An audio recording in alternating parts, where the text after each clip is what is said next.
Hey, good morning, guys. This is Danny with Boss Painting and Restoration. I'm gonna make a new channel on the restoration work that I do. I do a lot of insurance work. Most of it is insurance work right now, where a house has got flooded.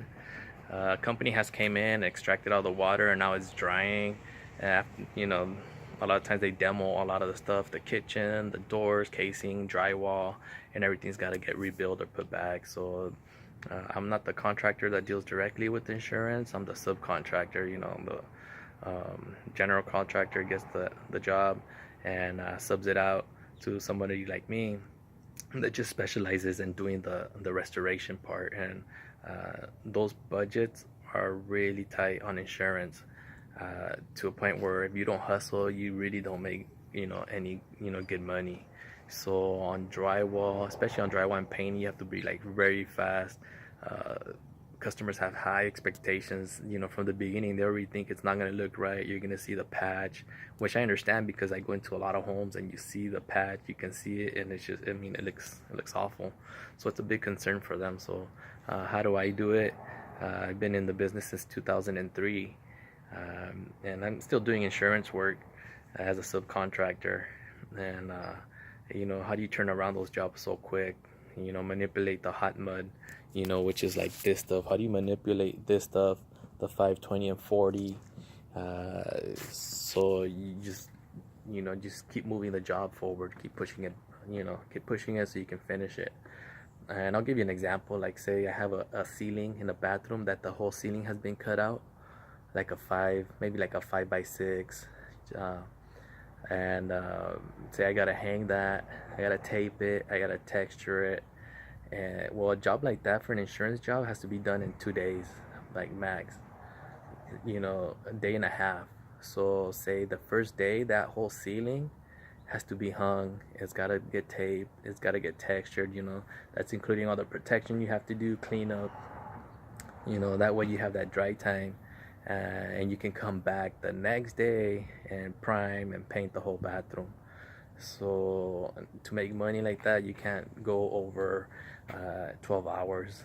So how do I do it? How do you get jobs done like that quickly, and getting them done where a customer just like can't see the repairs? So my channel's more about that. I'm gonna be giving a ton of tips, just straightforward tips as to how I do it, what materials I use, what I've learned over the years. um, and this is gonna be like the first video. I'm just gonna upload. I'm not. I don't know how to edit that much yet on YouTube. I'm just gonna start throwing my videos up there. Hopefully, I'll get better as we go. So, this is the first job. This will be day one on the Weinheimer job. I bid this job at $1,200. $1,200, and I expect to be here 3 days by myself. And I'm gonna kind of show you what I'm gonna be doing here. So this is what this isn't an insurance job. This is a job a customer called me. So I guess this is kind of something where the homeowner, the husband, was doing the job, and I think it's been like this for a while now. He hasn't finished it, and the wife, I think, is pushing to just get it done. She just wants this whole thing done. So I'm gonna walk you through what I'm gonna be doing, what the $1,200 is, and I'm gonna be doing that with the other jobs. I'm gonna be in the insurance jobs. I'll show you what the insurance is paying out. I'm gonna show what the general contractor, the percentage that he takes, and then what I'm left over with to get the job done, and the labor and materials. So I'm gonna show you this job real quick. This is what it is. I'm gonna be painting at the end when this is all done, from that corner, to that corner. I'm gonna color match this paint.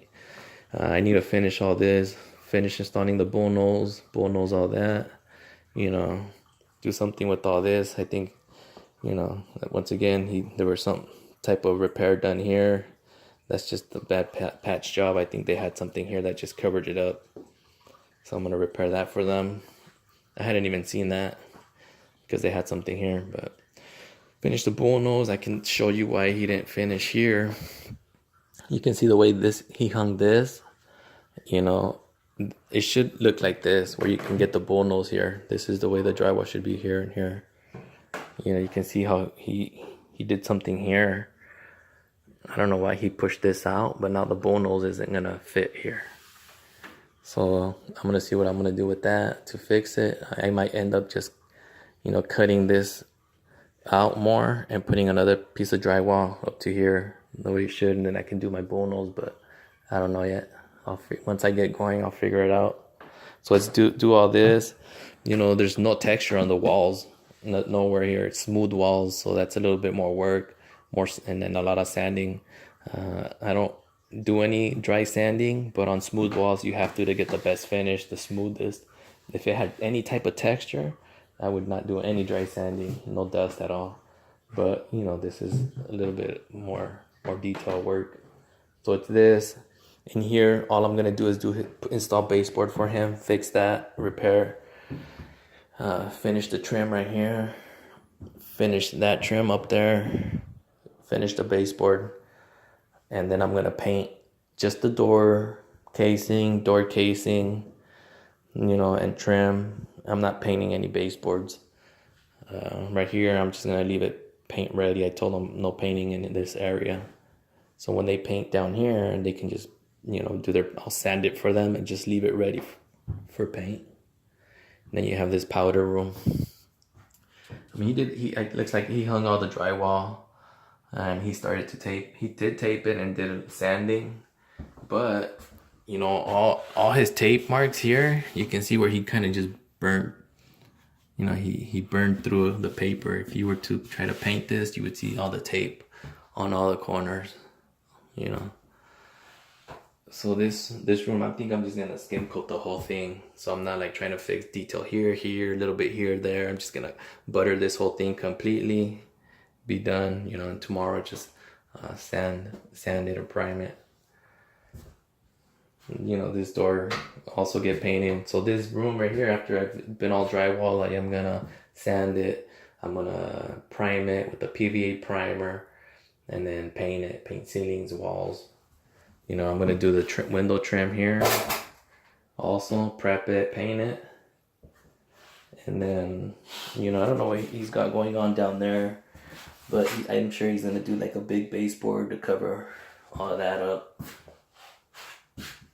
Then you can see here, I don't know why the drywall, you know, the drywall should be flush, you know, with that back, with this door casing. It should look like this. You know, see how the drywall is flush right here? Then you put your molding, your trim. Well, you know, this is what he's got on this side. I have no idea why. But he was saying, the wife was saying when I was here looking at it, she's like, I think he said he's gonna do some type of wood, cut out some type of a strip there, and do something here. So I just suggested to do like a bullnose, like a J molding. I'll show you guys what I'm talking about, which I think it'll be the easiest fix, and it'll finish off just drywall to the casing.